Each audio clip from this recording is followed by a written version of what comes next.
Hello and welcome to My Loudest Thoughts. Now, today we're going to be talking about some of the things that have come up in the recent news, school shootings in particular. So, right away here, we have a graph. Now, this was taken from 1999 to July of 24, sorry. Anyway, what we see here is that the school shootings have been happening since 1999 at the bare minimum, and I've looked, it's actually way farther back. You can find them all the way back to the 70s. So, one, it's not a new phenomenon, and two, there is a massive uptake. Now, when does this massive uptake begin? Well, it seems like it's around 2017, 2018, somewhere in there. All of a sudden, we have a massive spike, and then again in 2020. Well, I wonder why that is. Firearms did not suddenly become more accessible to everyone in 2020 or 2018. That didn't happen. In fact, we've had nothing but more and more restrictions. So it's not that guns became more readily available. It's not that they became more lethal or anything like that. The AR-15 and the AK-47, the ones that they talk about absolutely all the time, are rifles that have been around since the 50s. Okay, they've been around for a very, very, very long time. So that just doesn't stand to reason. So what else happened? Well, 2017, 2018, I could make a big argument that we really started to kill our own culture. And then in 2020, we had the pandemic, and literally everyone was locked into their house and everything else by the government. We were completely 100% under the government's thumb. So culture took a major hit, and the economy has just absolutely suffered in 2020, right? It took a massive, massive hit, and it has continued to take a hit. And when you put that alongside of cultural problems, you end up with a shitload of mental illness. And then you have desperate people that do desperate things. Why this is the thing that they would choose, I have no idea. Once again, I think mental health is the bigger part of this. But that mental health problem is brought on by the fact that the economy and the culture has absolutely been destroyed. But the other thing that we see is that these numbers are absolutely ridiculously high, right? So in 2023, this graph says that there were 349 school shootings. That's almost as many as there are days of the year, okay, total. This would never leave the news cycle if this was actually true. In 21, they say that there was 256. So where are they getting these numbers? This doesn't make any sense. So recently, I found that Statista has began doing some of their statistics slightly different in regards to this. So this is school shootings, but this has a very cool differentiation, one that we needed a very, very long time ago. And this differentiation is the differentiation between active and non-active shooters. So active shooters is what we all think of, right? Somebody walks into the school and they just shoot anyone and everyone. They don't care who they are. They don't have specific targets. They are just going in there to cause damage. Okay, and non-active, it can be anything. It could be gang violence. It could be two people got into an argument. It could be suicide. It could be somebody just had a gun in their locker and showed it to their buddy and it got reported. Okay, it could be any of that.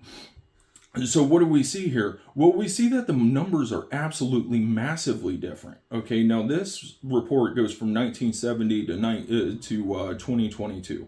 So it doesn't go quite as long. But if we look here, 21, right? Remember now we had like 300 or 200 and some odd cases. This says, according to this, we had 249 total, but only 9 of them were active shooters. Only 9 of them is what they're trying to convince you of. And that's the overall trend. 151 non-active, 2 active. 2019, 212 non-active and 7 active, and 2018, 107 non-active shooters and 11 active shooters. Okay, so 11 cases that is what you're thinking of, and 107 of what you're not thinking of. So whenever you're thinking about all of this stuff, what's going on here is that these politicians are roping all of these numbers in together so that they can make it sound far, far worse than it is. And then whenever you take a look at it, so they're always talking about how assault rifles are the big problem, right? This thing right here, the AR-15, this is what they want to ban. They want to get rid of this. Well, whenever you go and look at mass shootings by type, Well, what do you find? You find that handguns like this are the problem, right? These are the ones that are used all the time. So let's compare rifle to handgun. You got 167 being used in mass shootings, whereas rifles you have 70. It's less than half. And then you got shotguns at 32. Now, this was taken from 1982 to 2024, and I think that the numbers are actually probably low, if I had to guess. But the point is that if you were going to ban something, this would be the thing that you would want to go after if your idea is we want to ban the ones that are the most used, the ones that cause the most problems. This causes more problems, right? Now, my argument is this is not the problem. This is not the problem. And you know what? This is not the problem either. Instead, the problem is that you have destroyed the culture, you have destroyed the economy, and you have made all these people give up hope completely. And therefore, they are doing really stupid shit because they don't believe that they have a future. So, to them, to throw away their future is literally meaningless because they don't have one. And these politicians come out there because they don't give a shit at all. They come out there and they say that the guns are the problem. Well, why do they think that the guns are the problem? Because the guns prevent them from having even more control. Okay, at the end of the day, the Second Amendment was written to make sure that the citizens always had a way to rebel against the government, if it came right down to it. And yes, Joe Biden said that, hey, if you want to fight the government, you need an F-18. And for those brave right-wing Americans who say it's all about keeping America's independent and safe, if you want to fight against the country, you need an F-15. You need something a little more than a gun. Well, he's not going to sell us an F-18. Okay? They don't even want us to have machine guns. They already made laws against all of that. Guns are not the problem whatsoever. You can easily, responsibly carry a firearm with you every single day. As I do, I've never shot anyone, ever. It's never happened. And I hope to God that it never does. But for instance, all these guns are clear. They are completely unloaded, safeties are on, the whole 9 yards, and I checked them before I filmed, I checked them while I was filming. I don't know if you noticed, but the bolts were open, right? That's why this one's locked back, and yeah, I can slam it forward now because, once again, I just checked it, right? You can see right through it. There's no rounds in this thing. You can absolutely 100% be safe with these things, but it comes with education, it comes with responsibility, and if you destroy people's lives and they think that they have no future, they will not go out to preserve their future. That's not a thing that they are going to do. And something else I am just absolutely sick and tired of hearing is that this is all in one group of people. It's absolutely not one group of people. If we take a look here, you got this person here. This was this person as well. Okay, now they were transgender, and a lot of people are trying to say that, all the recent shootings have been carried out by transgender people. Not true. We've seen an uptake in it, but we've also just seen a massive increase in how many trans people are out there in the public eye. Then we got this guy here, right? He's a black dude. Now, I'm not going to try and say that all these school shootings are being carried out by black men. For the most part, they are white people. But it's not all white people, which is something else I've seen coming up online, okay? Black people have been responsible for it too. Here we got the most recent moron, okay? Then we got this guy, right? Now, this guy, I believe, was also a transgender person, but I don't remember for sure. This was the Michigan thing, but we got this fucking kid. We got this fucking kid. We got this guy. The only thing I can tell that actually ties all these people together is that they're all losers.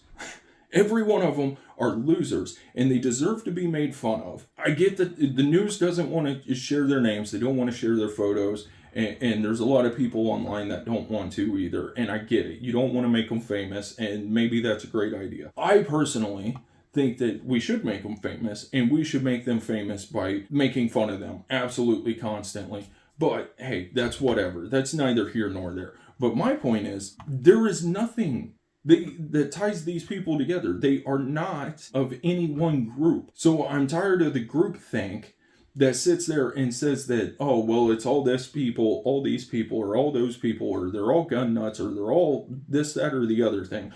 No, they are all over the spectrum of the human experience. Okay, the only thing that they have in common is that the culture and the economy around them has been completely destroyed and they feel that they have no future. That is the only thing that they have in common, and that they went and did something really, really fucked up. That's it. So with all that being said, I want to make it very clear that the guns are not the problem. Any one group of people is not the problem. The problem is that these people feel that they have no future. They have been given no responsibility. Most of them have had no sense of consequence whatsoever. They are all losers. They are all losers who have been given access to these firearms. And if you truly want to protect the school, the way that you could do that, the best way that I know that you could actually do that is by giving teachers one of these. Now, not all teachers need to carry one of these, right? But all the teachers that want to, who have the training for it and everything else, should be carrying one of these. If they're comfortable with it and that's something that they're willing to do, then yes, by all means, they should carry. They should carry in the schools. I'm totally cool with having armed guards, police officers at schools or whatever. But yes, this has to be stopped. But the answer is not banning these. And it's not banning these things either. Okay? Banning these will do literally nothing. Okay? The only thing you're going to do by banning the firearms is possibly start a civil war. That's it. That's the only thing you can get done by banning any type of weapon, is raising the possibility of starting a civil war here in America. That's it. That's the only thing that you're going to do. You give criminals the knowledge that they're the only ones that are carrying firearms, and they're going to start acting up more. And eventually civilians are going to get tired of that, and they are going to do something about it. Okay? That will happen. You can go look at places that have gotten rid of them. If you get really lucky, you can end up like England. Apparently, they did really good at getting rid of all the firearms in England, and they banned them, and they made them illegal. And so now they are banning knives. Why? Because too many people were being stabbed. Okay? It doesn't matter what you do. Human beings will commit violence against other human beings. The best way to prevent that is to make sure that their futures are so bright that they would never even think of doing it, because they want to preserve that future. They are looking forward to their future. If they feel that their future is already over, then doing something screwed up doesn't even matter, because they don't feel that they have a future worth preserving. Please like, share, comment, subscribe, all that stuff. I'll see you in the next one.